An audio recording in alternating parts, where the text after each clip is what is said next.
去到第二課書，咁我哋第二課書咧就講 protein 同埋 diffusion 嘅。咁可能你哋有啲人會覺得點解冇咗 ATP 啊嗰啲嘢嘅？咁我好想講，但係時間有限，咁我遲啲再分翻開講一講 ATP 同埋係咯製造能源嘅嘢啦。咁protein， 咁我哋咧個細胞裏面咧有好多嘢㗎，但係得2% 咧係 protein 嚟嘅啫。咁2% 係 protein。但係 protein， 我哋喺我哋嘅細胞裏面係佔總比重55%，所以其實都幾高下㗎。咁我哋 protein 就大約我哋澳洲就分咗4種啦。一種我哋就叫做第一種，我哋就叫做 recognition protein。recognition protein 係佢嘅作用咧，就係去咧就一支旗仔啦。頭先上一堂都同大家講過一支旗仔咁樣，就嗰啲白血球咁樣喺度行過啦，咁樣望一望，哦，自己人嚟嘅，咁咧就唔會打啦。咁如相反有啲好邪惡一族咁樣，嘻嘻咁樣咧，依啲人咧有唔同旗仔嘅，咁樣咧，咁呢個咧白血球見到咧就會好唔開心啦。咁點咧？佢就拎住把刀出嚟殺咗佢，就要去殺死佢啦。因為佢呢支旗仔唔同咗，就話要打死佢咁樣。咁係啦，咁我哋就繼續講下 recognition protein， 呢個第一個。咁英文解釋請留意以下片段。3、2、1，好啊！咁你哋要自己抄飽佢啦。咁就下一個就 carrier protein。carrier protein 就係類似唔係咁呢個 channel protein 嚟嘅，咁類似係咁樣嘅形狀啦。咁 carrier protein 識變形喎。咁 carrier protein 咧就係負責咧去將出面嘅物質咧混入去嘅。咁當咁樣啲物質入到去裡面之後咧，咁咧佢就會變形。咧，佢咧就將啲物質喺另外一邊釋放翻出嚟嘅。咁樣變形。咁亦都會講下 channel protein 啦。channel protein 就係咁嘅樣啦。咁啲物質就係咁樣直行直過啦，掂橫掂過啦。咁就 channel protein。咁 channel protein 以下同埋 carrier protein 又都係睇以下解釋啦。咁就3、2、1，咁下一個啦。receptor protein 就有個 receptor protein， 就亦都頭先喺上一堂同大家講過啦。receptor protein 咁就有啲三角形仔啦，咁就去掂一掂佢啦。咁呢啲超級煩嘅嘢咧，我哋就叫做荷爾蒙。咁通常咧呢啲咁嘅衰嘢咧，就掂一掂佢之後咧，咁咧個身體咧嗰個細胞咧就會開始製造一啲嘅蛋白質，或者開始做一啲嘢去 respond 翻去呢個荷爾蒙嘅 call 啊，即係可能好似有人 call 你咁樣，即係信差嚟嘅，咁就抌低信就話你要做點，就你就要去做。咁但係咧呢啲咧就好 specific 嘅喎。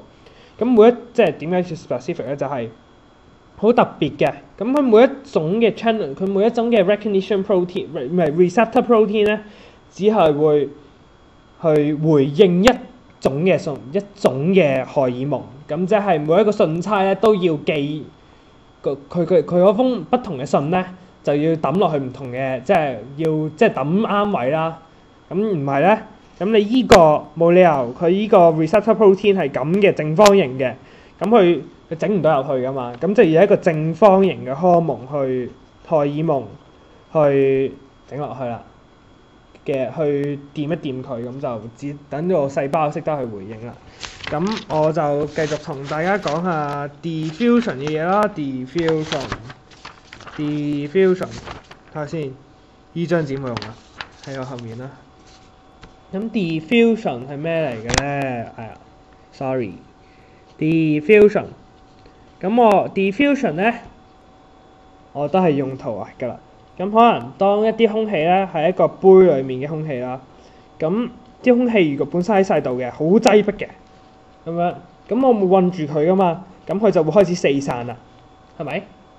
咁呢個就係 diffusion 啦。基本上呢個就係佢嗰個 diffusion 啦。咁 diffusion 嘅簡短解釋，下面3、2、1係咁先。咁就繼續啦。咁 diffusion 就係呢樣嘢。咁我哋 diffusion 咧就係 passive 嘅。我唔寫啊，我打個 table 出嚟，你係抄咗佢啦自己。咁我又數3秒啦嚇。是鬼蛋啦，你慢慢抄咁就抄完咧，你就話俾我聽啦嚇。其實都唔使話俾我聽㗎，咁你就慢慢抄啦嚇。咁我就講下 diffusion 同埋唔同嘅嘢有咩用啦。diffusion 就係同頭先同大家講過啦。咁啲嘢係可以不斷咁周圍飛啦。咁通常咧就只有細嘅細胞先有用嘅。咁點解細嘅細胞先可以用 diffusion 呢樣嘢咧？好大原因就係因為咧，依個咁嘅衰人hydrophobic同埋hydrophilic咧，實個窿中間個窿實在太細啦。咁咧要係好細嘅細胞咧，先至穿到過去嘅。咁就好啦，依個就係咩啦？咁 osmosis 喎，我哋仲有一個 osmosis。osmosis 最平日嘅例子啦，就好難講嘅。咁我就喺度畫一個圖俾一個例子啦。咁當呢度我一層膜咁樣，咁呢層膜咧中間有啲窿喎。咁我哋有好多唔同嘅細嘅嘢啦，細嘅 molecules 啦。我哋都有咁好啦。如果我哋喺其中一邊去擺一啲大嘅 molecule 入去，我哋擺一啲大嘅 molecule 入去，咁我就擺一啲大嘅 molecule 喎。咁咧，因為佢兩邊要平衡啊嘛，依度咁咧，因為擺咗啲大嘅 molecule 咧，咁就變相咧就依度嗰啲 molecule 咧，細嘅 molecule 咧就少咗喎。咁呢細 molecule 少咗咧，咁呢度細嘅 molecule 咧，因為可以穿到過去咧，佢就會穿過去啦。咁依個亦都係由一個跟住呢個 concentration gradient。呢個 concentration gradient 係咩咧？留意下面3、2、1。咁 concentration gradient high concentration to low concentration 啦。咁我哋以下咧下面都有幾個例子嘅。咁最主要大 diffusion 之後咧，咁我哋當然又有 carrier mediated transport 啦。carrier mediated transport。咁呢個 transport 咧，淨係咧好 carrier mediated transport。咁呢個 carrier mediated transport 咧，淨係為咗某一啲好即係為咗一種嘅嘢去 transport， 或者兩種嘅嘢去運送呢兩種嘅嘢嘅啫。咁佢係好 particular 嘅。佢哋依個 carrier mediated transport 咧，就係通常咧就係回應荷爾蒙嘅 call 嘅。咁呢啲荷爾蒙叫咗嗰啲 protein 做嘢咧，咁 carrier mediated transport 咧就係做 respond 嘅。咁呢個 respond 係點 respond 咧？就可能就我哋有分開 passive 同埋 active。咁 passive 咧，我哋就係 facilitated diffusion。facilitated diffusion 係 passive 嘅，即係唔用 energy 嘅。咁佢唔用 energy 咧，咁就係都係同大家講過啦。咁佢就係 move with concentration gradients 啦。咁就係由呢個 carrier 即係由 channel protein 呢個 channel protein， 咁就係去引嗰啲 molecules 入嚟啦。咁而另外一樣嘢咧就係 active transport。active transport 咧就係用能量嘅。咁主要就係可能有時候我哋個身體已經即係我哋細胞裏面已經有好多空氣啦。咁根據 diffusion 所講，啲空氣咧就會向細胞出面走嘅咯，就會走佬喎。咁點樣唔令佢走佬咧？咁都冇得唔令佢走佬嘅，但係佢走咗佬咧，我都拉翻你入嚟，咁就用 active transport， 就係用我哋個細胞裏面自己嘅能量咧，就係引翻佢嗰啲嘅 molecules 入嚟，咁咧佢就會去轉佢嘅形狀啦。咁佢咧就係 against concentration gradients 嘅。咁就仲有第三種咧，我哋就叫做 fascicular transport。fascicular transport 咧係我哋平時所講嘅就係白血球食嗰啲入侵者咧，就係 fascicular transport 啦。咁我哋 fascicular transport 就係嗰啲嘢咧，咁佢點食咧？就係可能依啲係啲唔知乜嘢啦。咁依個就係個細胞，咁個細胞咧就咁樣啦，係本身咁啲嘢入緊嚟㗎。咁樣個細胞咧就會咁樣開咗窿俾佢哋㗎，咁樣開咗窿俾佢哋，咁就 engulf 佢哋啦。如果係白血球嘅，咁如果唔係白血球咧，我哋就叫做將佢依個 fold around solid until the fascicle is enclosed 啦。咁係啦，咁依個咧嘅成個過程咧，我哋就叫做 endocytosis。endocytosis 分兩種，咁一種咧就係 pinocytosis， 一個就係 phagocytosis。phagocytosis 咧就係嗰個 cell 食嘢，就即係嗰啲嘢，嗰啲依啲咁嘅一點點係 solid 嚟㗎，即係固體嚟㗎啦。咁 pinocytosis 咧就係依啲一點點係液體嚟嘅，咁就係嗰個 cell 去飲水咁或者飲嘢啦。咁唔係水嚟嘅，通常水係 diffusion 嘅。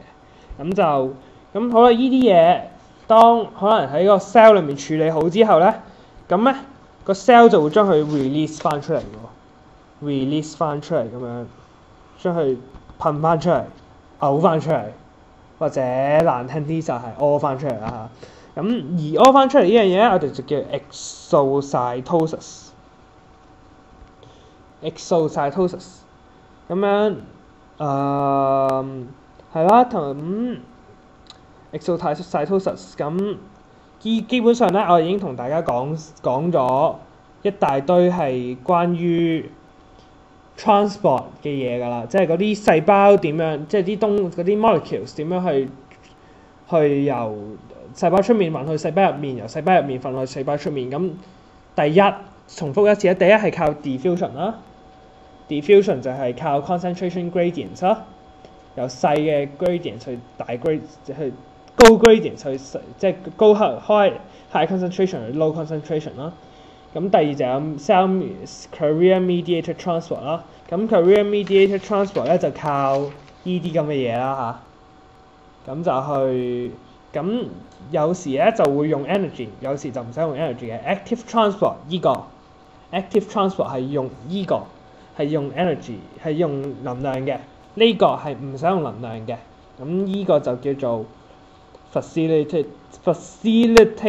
diffusion。咁仲有呢個 fascicular transport 咧，係要用能量嘅，呢個都係 active 嘅，係要用能量嘅。咁我就最後尾就同大家講下 protein 究竟，我講咗咁多 protein， 咁 protein 究竟有咩用啊？咁 protein 主要有其實6個用途啦。咁第一，我哋啲頭髮啊，我哋嗰啲手指甲啊，我啲皮膚啊，咁樣咧都係 protein 嚟嘅。